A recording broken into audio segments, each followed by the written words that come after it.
Hi everyone, welcome back. This is Tuplex. I appreciate your patience these last few days as you waited for me to get back from my vacation. I did have a very nice vacation with family and enjoyed it a great deal. I had no time at all to play Factorio or do any videos during that time, which is why it's been a little while since my last upload. And while I was on vacation, I did a little bit of thinking about this series and where I think it is right now and where it's heading. And I've come to the decision that I am not going to continue with this AngelBobX series any longer. A couple reasons for that. First of all, I'm not an expert at these mods, and a lot of what I've been doing has been just kind of trying to figure things out and work my way through the game, which I know that some of you enjoy seeing the thought process kind of, work its way through these problems and find solutions. Let me turn off this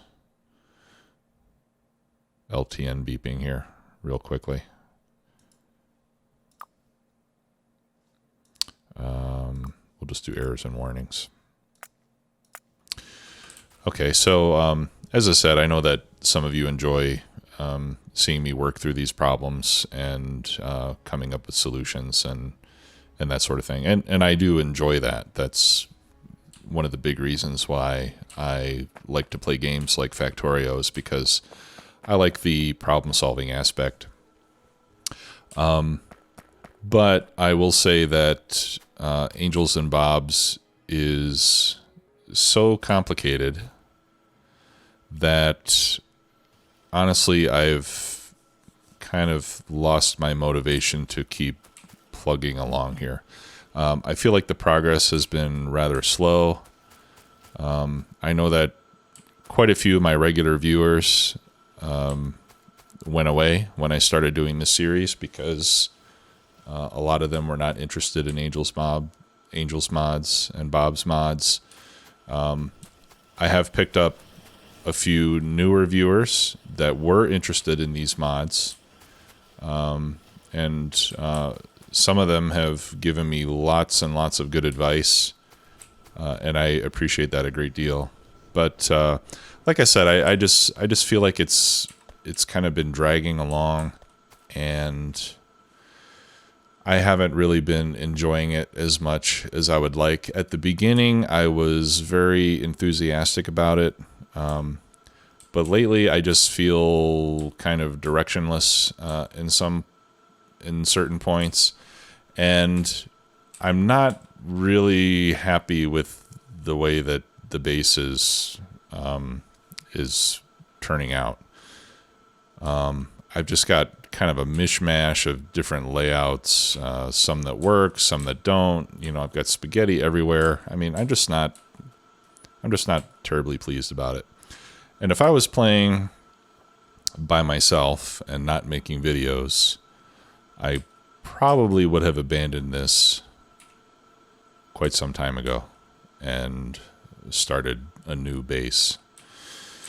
So, all that being said, I think what would be best for me and best for you, the people that watch my videos, would be for me to spend some more time on my own with Angels and Bobs until I build a higher level of expertise where I can actually show you something, rather than just have you watch me figure out what the heck I'm doing.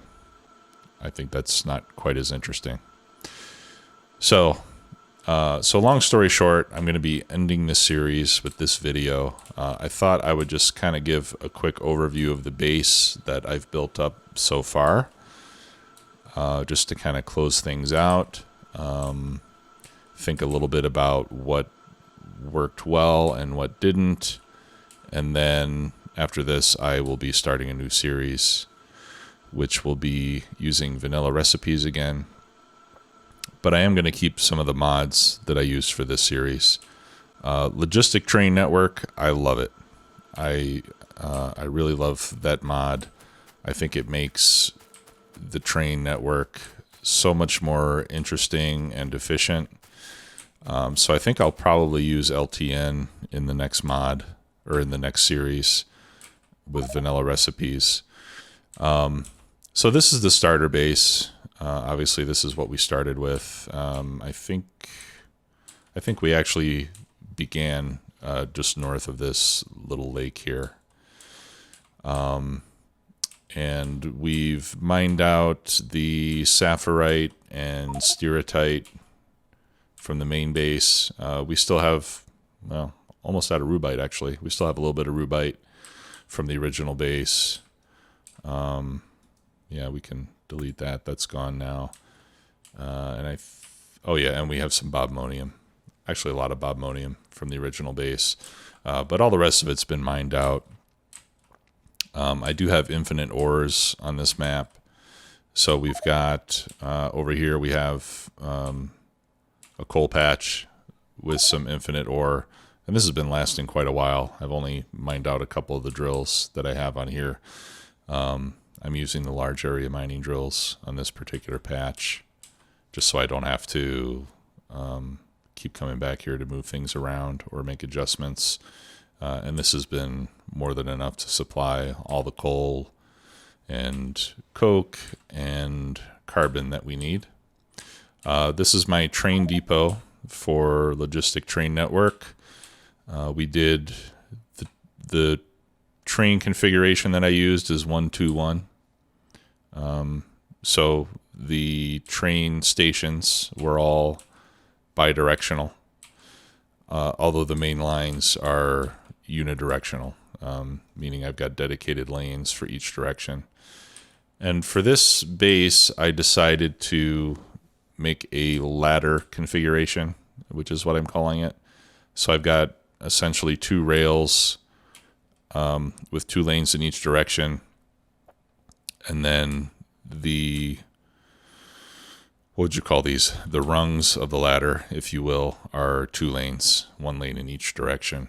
And then I've just been using the area in between to build up the various sections of the base.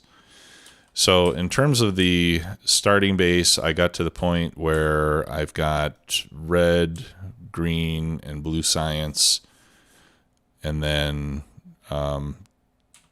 high-tech, high-tech and production science packs. Or no, logistic and production science packs. So the science packs I haven't made yet are high-tech and military. I didn't do military because fairly early on I turned off biters because they were just getting to be a nuisance. And I think that in my next series I am also going to play with no biters because, I've been through that a couple times and I really don't get much enjoyment from playing with the biters. I kind of like it at the beginning of the game in the early stages, but after a while it just gets to be kind of a nuisance in my opinion. I don't think it adds a lot to the gameplay. It doesn't make it very interesting. Once you build up a decent amount of weaponry, you have laser turrets and, and artillery cannons and stuff. It's, it's not a challenge at all to take care of the biters unless you have like huge bases. But I don't play this game for the combat. I play it for the base building. So I think in the next series I'll turn the biters off. Nanobots I really liked using. I think these make the early gameplay much smoother and go a lot quicker. And again, this is something where if I was just playing a game by myself, I might not use it. If I wanted to be a purist about it. But I think especially for a YouTube series, after you all have watched me build, green circuit production about 50 times, I think it gets less and less interesting to watch the same thing repeat over and over again, which is why the bots help a lot in the early game, the nanobots. The loaders, I love using loaders. I think these make things, like the loaders and the adjustable inserters. I really like using both of those modifications. So I might use loaders in the next game. And I also really like the warehouses and silos. But I don't know if I'll use those because those are, I don't know, those are, I would say, significantly different from the base game.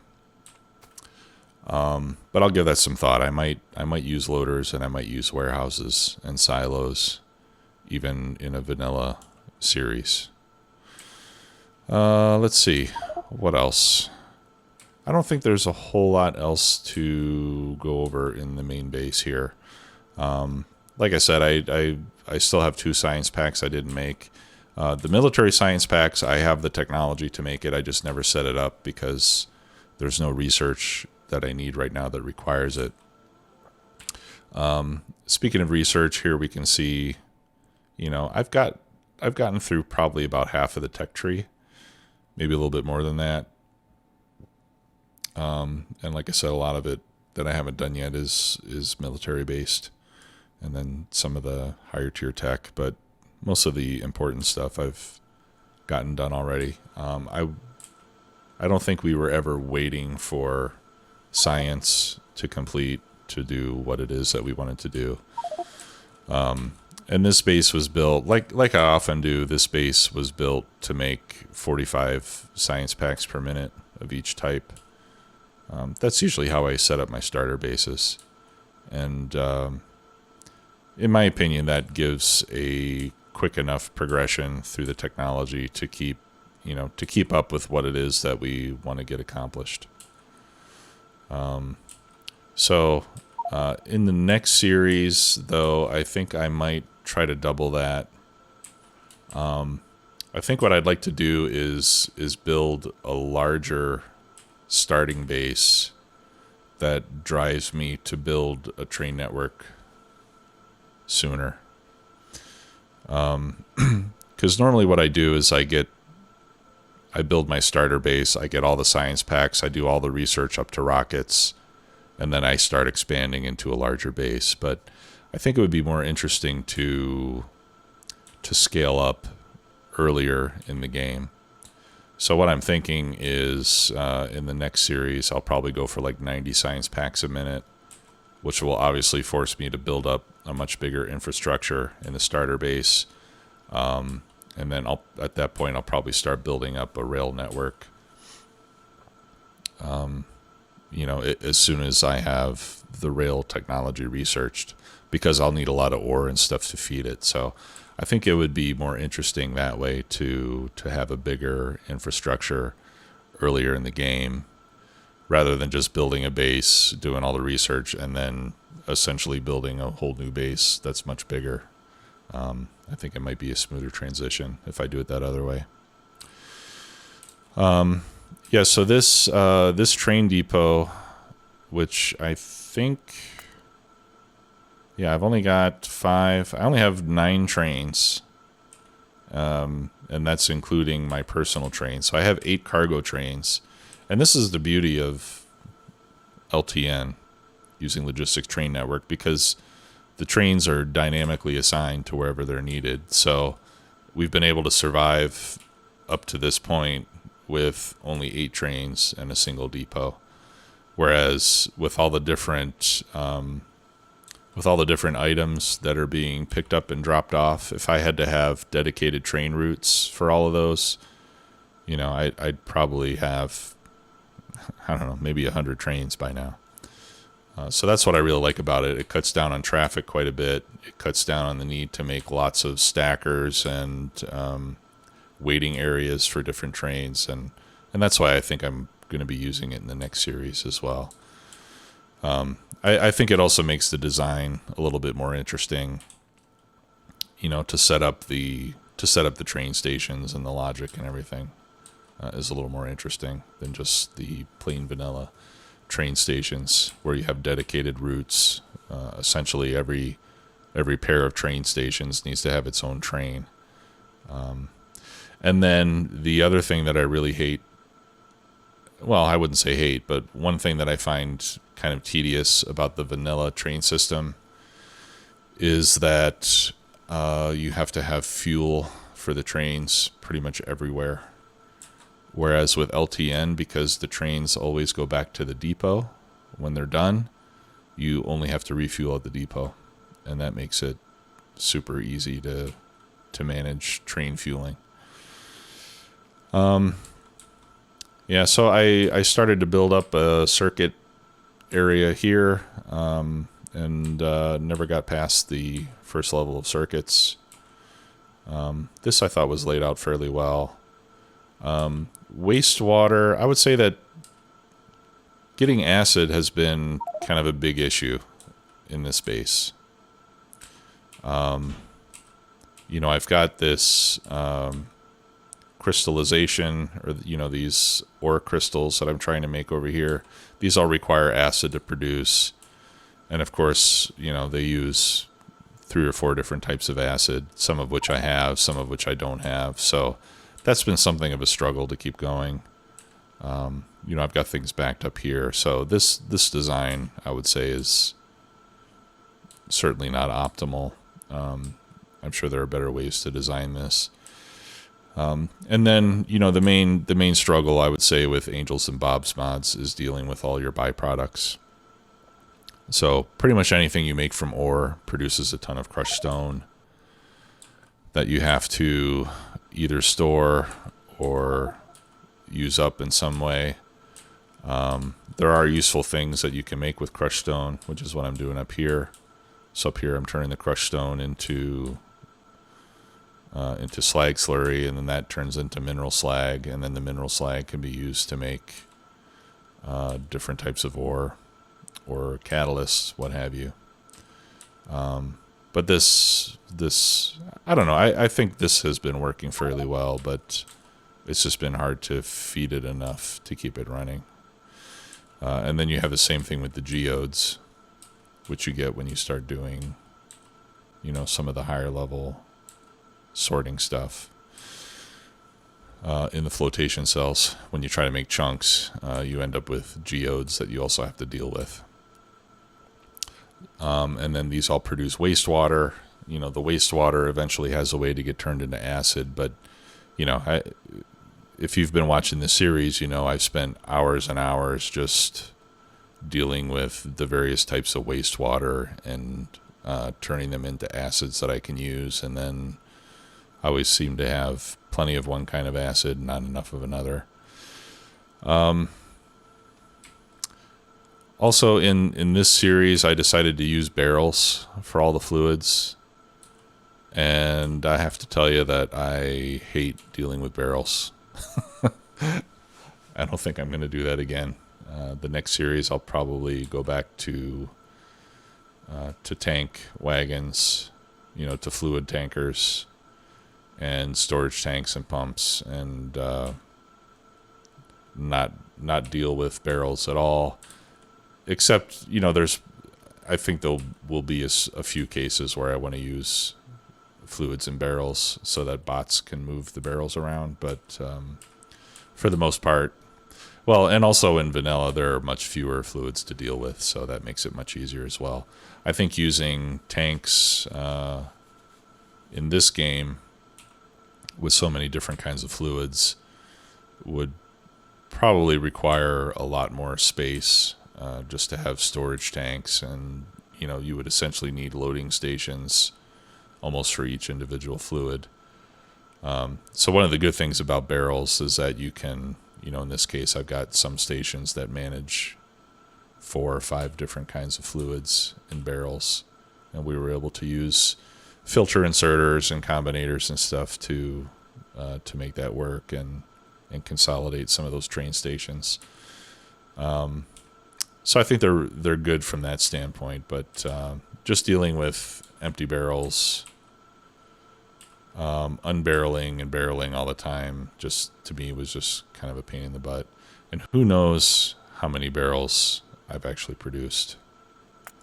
Let's go to all, and let me see if I can find out how how many barrels I've made through the course of the game. I wish there was a way that you could search by name. Let's see.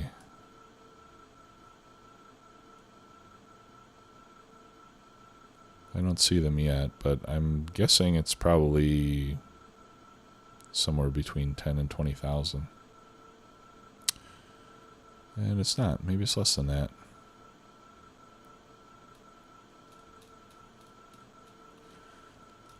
Let's see. I know it's definitely going to be in the hundreds. Oh, it's got to be. Okay, so maybe it's more than 20,000. Maybe it's like 30 or 40,000. Or 50 or 100, who knows. Let's see if I can find it here. Empty barrels, 47,000. Right. So I've made 47,000 empty barrels in this game, which is a ton. That is a lot of barrels, and they're all over the place. This is where I was making wood for circuits. In AngelBob's, wood is a crafting ingredient that you need to make certain items. This is my nuclear reactor. I will miss having Mark II turbines and heat exchangers because it allows you to build much more compact setups, like I did here. I also like having these huge pressure tanks and stuff. So nuclear power has been helping out, although we haven't really needed it so far. This was just kind of being ready for expansion here. But I've had a problem getting enough uranium. Yeah, I've only got two pieces of uranium left, so that's been an issue. And then, having all these ores backed up, I can see I've got uranium ore sitting on the belt, but it can't get anywhere just because this thing is full. So uranium has been in short supply. The ladder layout for the trains, I think it's okay. I haven't had any traffic issues, but that's just because I only have 8 trains running around. So I guess I didn't really get to a point where this was really tested. In my last series, I had a single 4-lane rail like this with 2-lane rails coming off of either side. So it was kind of like a spine and rib sort of a configuration rather than a ladder configuration. And by the time I got to 1,000 science packs a minute, I was having some traffic problems. So I think in the next base I might stick with having a single main line, or maybe 2 main lines at 90-degree angles or something like that. I thought about doing a grid, but I don't think I want to do that.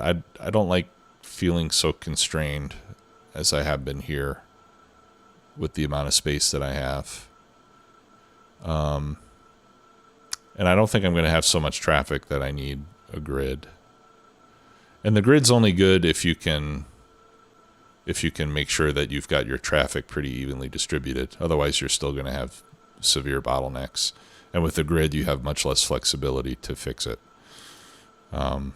Besides just relocating entire production areas to other places to reduce traffic in the places, in your bottlenecks.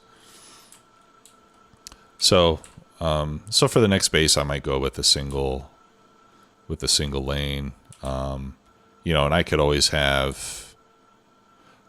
have 2 like this and have my production areas coming off either side and then just leave the middle empty, or just keep the middle for depots and things like that. Mining, that could be an option as well. Yeah, in fact, now that I think about it, I kind of like that option. Right, so I would say that the rail network that we built here has worked just fine. I've got way more rail capacity than I need right now. that's really about it. I don't have a lot more that I wanted to go over. Again, if you've watched the series, you've seen all this stuff get built up, and the challenges that I faced. I just kind of wanted to cover some of the highlights of the base and a few of the things that I liked and a few of the things that I didn't like about it, since those will inform the playthrough of the next series in certain ways. So if there's anything in particular you would like to see in the next series, please leave me a comment and let me know your thoughts.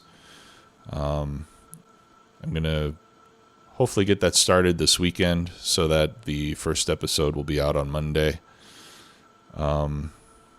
Assuming I can get a map generated, figure out what mods I want to use, and so on. So that's the plan right now. Until then, I thank you all for watching this particular series. I know that a lot of you will be excited to see me return to vanilla, because my doing an Angels and Bob's mod series got mixed feedback. Some people were pretty interested, but like I said, a lot of my previous viewers kind of disappeared when I did this because they weren't interested in these mods. So hopefully some of you old timers will come back to see the vanilla series, and I'm sure we'll pick up some new folks along the way. For those of you who helped me out on this base, I really can't thank you enough. I mean, some of you guys were giving me feedback pretty much every episode, giving me advice, things to try, pointing out my mistakes, which is always good. So the feedback has been very, very good, and I appreciate that a great deal. So until the next series gets started, have a wonderful day, a wonderful weekend, and I will see you all soon. Take care. Bye-bye.